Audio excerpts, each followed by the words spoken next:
Untuk mengetahui kondisi terkini di Surabaya terkait dengan aksi demo sopir truk tolak kebijakan Zero Odol, sudah ada jurnalis foto CNN Indonesia, ada Gancar Wicaksono di Surabaya, Jawa Timur. Gancar, selamat siang. Gancar, bagaimana update dari aksi demo sopir truk ini?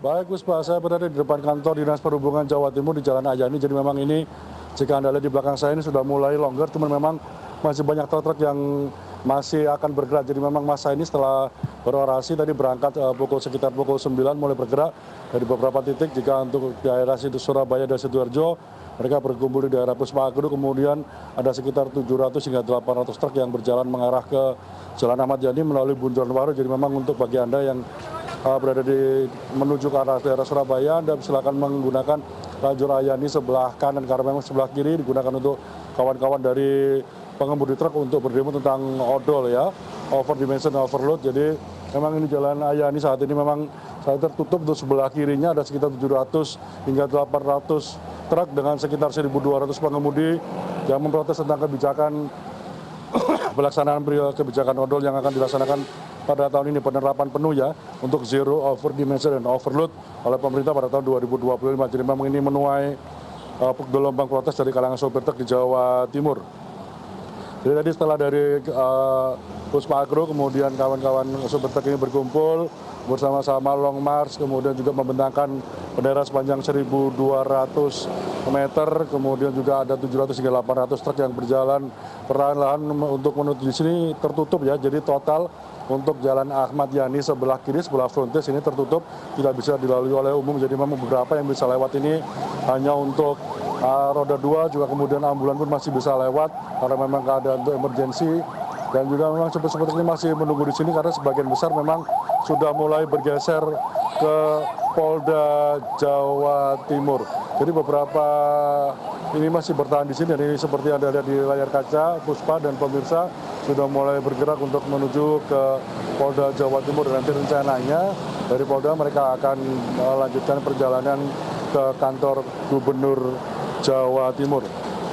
Nah, untuk melihat seperti apa sebenarnya apa saja keluh kesahnya para supir truk ini, kita akan berbincang dengan Pak Suratmen atau biasa dipanggil sebagai Mbah Men, sebagai sopir truk yang selama ini sudah malang melintang di jalan raya, melihat seperti apa kondisi real di jalan raya terkait penerapan odol ini. Karena beberapa tadi saya lihat dari beberapa tuntutannya termasuk juga premanisme yang juga menyangkut pautkan terhadap oknum. Jadi tidak hanya preman-preman saja, tapi juga oknum juga banyak bermain di jalanan. Seperti apa? Kita berbincang dengan Mbah Men. Selamat siang, Mbah Men. Selamat siang, ya rekan-rekan. Ini sebenarnya keluh kesahnya apa dari teman-teman driver ini Pak terkait odol ini Pak? Keluh kesahnya ini untuk para driver ini secara itu tidak adil. Dari untuk zero odol ini, kalau tidak diterapkan dari atas, nggak mungkin lah ini ke sopir-sopir ini hanya pelaku jasa atau seolah-olah jadi tersangka. Kita korban sebetulnya. Karena yang punya kebijakan mereka, tapi orang di atasnya sopir-sopir punya bos atau perusahaan itu masih membelakang odol. Sopir yang punya satu atau dua ini merasa ketakutan, selalu dikejar-kejar dengan oknum petugas atas pasal-pasal yang harus memenjarakan mereka. Jadi menurut kita ini sebagai driver itu tidak adil sekali. Jadi harusnya ini diberlakukan gimana? Dari pengusahanya dulu baru ke sini, atau ini karena langsung ke pengemudi gitu maksudnya Pak? Iya, harus kalau memang sosialisasi itu harus dari atas. Nggak bisa langsung dari menangkapan di bawah-bawah ini. Kan kasihan, mereka itu hanya sebatas pejuang keluarga, mencari nafkah. Kalau sampai ditangkap, dari penjarakan ya kasihan anak istrinya juga, keluarganya gitu.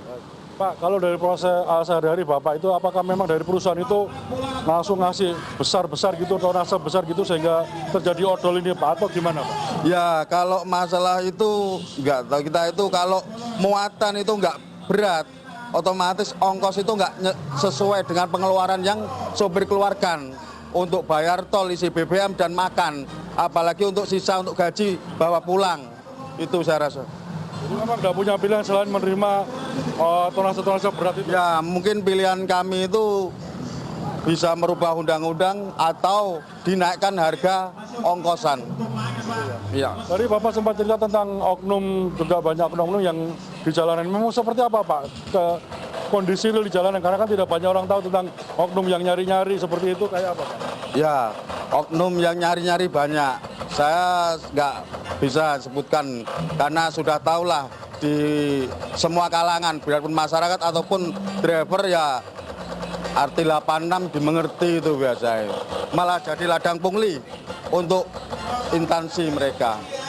Terima kasih Pak Men, semoga perjuangannya berhasil Pak ya. Terima kasih, salam buat teman-teman. Baik, jadi memang tadi beberapa tuntutan yang disampaikan dari kawan-kawan supir dari gerakan supir Jawa Timur ini yang menuntut sebenarnya mereka rangkum menjadi 6 tuntutan utama Puspa. Yaitu yang pertama adalah tentang memberhentikan operasi odol karena memang harusnya ini disosialisasikan dulu kepada para pengguna jasa mereka karena mereka hanya sebagai eksekutor untuk pengangkutan saja. Jadi memang berapa banyak mereka mengisi, berapa besar tonasenya itu tergantung dari yang mengorder mereka. Kemudian yang kedua adalah regulasi ongkos angkutan logistik yang memang mereka nilai terlalu kecil karena memang jika mereka mengangkat barang cukup ringan dan tidak cukup berat dalam tidak tonase yang besar, tidak sampai overload atau overdimension, maka mereka juga tidak mendapatkan uang yang cukup untuk dibawa pulang karena memang operasional di jalan. Kemudian banyaknya juga dari pungli-pungli juga cukup membebani mereka. Kemudian yang tiga adalah revisi UU LAJ nomor 22 tahun 2009, kemudian perlindungan hukum kepada para supir, dan juga yang kelima adalah pemberantasan premanisme dan pungli yang memang sayangnya juga dilakukan oleh banyak oknum yang memang kita harus membuka mata, harus jujur bahwa memang ini juga salah satu hambatan yang cukup besar di jalanan. Kemudian yang keenam adalah kesetaraan perlakuan hukum karena memang bagi mereka merasa dikriminalisasi dari syarat beberapa tulisan mereka karena ini kebijakan datang tiba-tiba dari atas. Para pengusaha juga tidak, menurut bahasa mereka tidak tersentuh, tiba-tiba mereka yang mengangkut, mereka yang di jalan, mereka yang menanggung resikonya. Jadi memang setelah ini mereka akan bergerak ke Mapolda Jawa Timur, kemudian nanti rencananya akan lanjutkan ke kantor Gubernur Jawa Timur untuk menyuarakan aspirasi mereka, dan rencananya jika memang hari ini tidak mendapatkan hasil yang optimal, maka rencananya mereka esok hari akan menggelar demo yang serupa. Begitu Puspa. Oke, Gancar, saya penasaran apakah sebelum demo ini terjadi, Dinas Perhubungan maupun pemerintah Provinsi Jawa Timur sudah pernah melakukan sosialisasi ataupun FGD bersama dengan para sopir truk ini, mengingat sebetulnya ini sudah lama sekali dibahas. Kalau saya tidak salah dengar tadi tentang pungli ya, jadi memang kalau untuk pungli ini berdasarkan tadi dari pengakuan dari Pak sopir dan kami lihat beberapa memang di jalanan memang sangat sering terjadi. Jadi memang truk terutama yang memasuki jalur-jalur utama, kemudian jalur-jalur tol yang memang dia dalam tanda kutip mereka terpaksa melakukan overdimension, kemudian overload karena memang ini permintaan dari perusahaan yang menyewa mereka tidak mempunyai pilihan lain selain ya mereka berangkat dan mengangkat meskipun mereka tahu overdimension dan overload ini. Dan memang sayangnya ini memang di jalanan menjadi dalam tanda kutip semacam sasaran ya, karena sudah pasti mereka melanggar hukum.